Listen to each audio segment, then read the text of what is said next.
नमस्कार.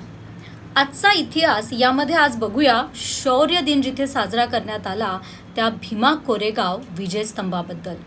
सर्वात पहिल्यांदा भीमा कोरेगावचा इतिहास पुनर्जीवित करणारे डॉक्टर बाबासाहेब आंबेडकर काय म्हणतात. ते म्हणतात आपल्या जमातीतील लोकांना की तुमचा आत्मविश्वास हा खितपत पडलेला आहे, पण लक्षात ठेवा तुम्ही भेडबकऱ्यांची औलाद नाही आहात.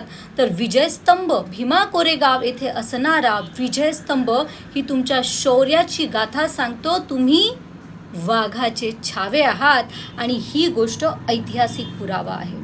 भीमा कोरेगाव येथे 500 लोकांच्या पायदळांनी आणि 834 लोकांनी 28,000 सैनिकांना लढाईमध्ये पराभूत केलं होतं आणि परास्त केलं होतं. हा विजयस्तंभ आजही तिथे उभा आहे. 75 फुटाच्या या विजयस्तंभावरती 49 लोकांची नावे